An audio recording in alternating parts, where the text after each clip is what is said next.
everybody. This is Joy from the Virginia Winemakers Research Exchange, and I'm here with Harvest Tips for Winemakers. Tip number 10, make your SO2 additions count.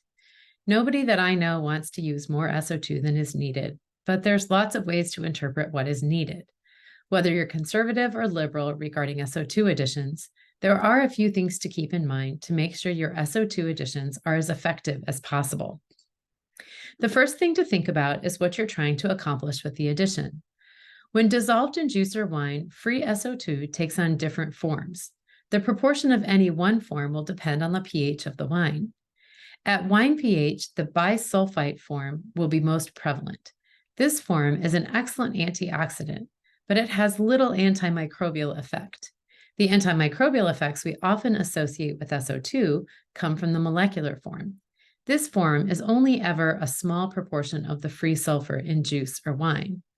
The higher the pH, the less free SO2 will be found in the antimicrobial molecular form, and even a small shift in pH can make a meaningful difference. For example, a molecular SO2 of 0.6 milligrams per liter is the minimum recommendation to limit growth of Brettanomyces. For a wine with a pH of 3.7, a free sulfur of 47 milligrams per liter would be needed to meet this molecular target. For a wine with a pH of 3.5, only 35 milligrams per liter of free SO2 would be needed. So one way to help your SO2 additions to be as effective as possible is to maintain as low a pH as you can in the wine. Of course, this must be balanced with the sensory effects of acid additions. The amount of molecular sulfur you need depends on the microbe you're targeting. A list of SO2 targets for different wines and microbes can be found on the WRE website. Another thing to consider is that as soon as you add SO2, some of it will bind with the components of the wine. Once it's bound, it's no longer useful as an antimicrobial or an antioxidant. The primary binder of SO2 is acetaldehyde. So another way to make the most of your SO2 additions is to limit the acetaldehyde in the wine. Acetaldehyde is produced by yeast early in fermentation. After that, the balance shifts and yeast start to consume acetaldehyde as part of ethanol production. A happy, healthy yeast population will have enough viable cells toward the end of fermentation to consume residual acetaldehyde. Sluggish fermentations may result in more acetaldehyde left over. Monitoring fermentation and providing good conditions for yeast may go a long way to limiting residual acetaldehyde and SO2 binding. Aging on lees, at least initially, may also allow a bit more time for acetaldehyde to be consumed by any remaining viable yeast cells. Malic acid bacteria also consume acetaldehyde in the later stages of malolactic fermentation. So if your wine goes through malolactic fermentation, you may want to consider delaying the addition of SO2 by 5 days to 2 weeks after the malic acid has been consumed. This graph shows the results of an experiment done at Blenheim Vineyards in 2019. The first 4 bars are from wines where SO2 was added as soon as the malic acid had been consumed. The last 2 bars show wines with SO2 additions 14 days later.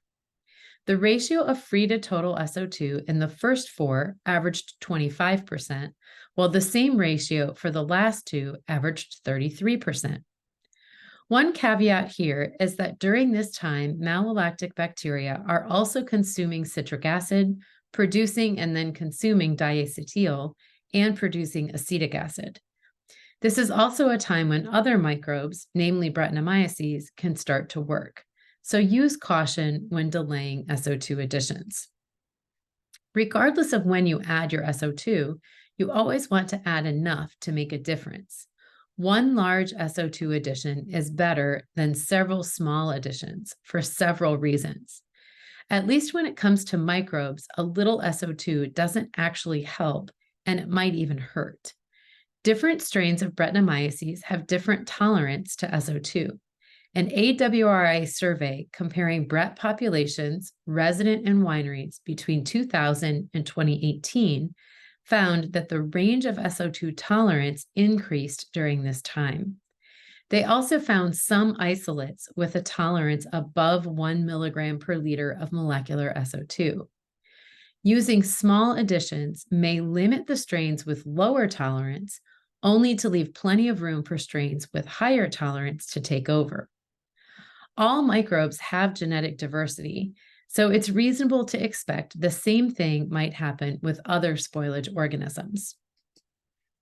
Another reason to do fewer larger additions rather than many smaller additions is that, especially early in the life of the wine, a large proportion of the SO2 will bind to acetaldehyde and other components in the wine. As I said earlier, in aged wines, 25 to 33% of total sulfur is free, the rest is bound. But it takes a while to saturate all of those binding sites. A small initial SO2 addition might bind up entirely, leaving little to no free SO2 and therefore no protection for your wine. Experiments at Blenheim Vineyards in 2019 and 2020 compared initial SO2 additions ranging from 30 to 100 milligrams per liter. In these experiments, we found that any addition less than 100 milligrams per liter resulted in molecular SO2 values below the 0.5 milligram per liter molecular target. Even with monthly testing and additions, it took until March to get these wines above the 0.5 milligram per liter target. High-dose wines in this experiment had 10 times fewer acetic acid bacteria and pediococcus compared to low-dose wines.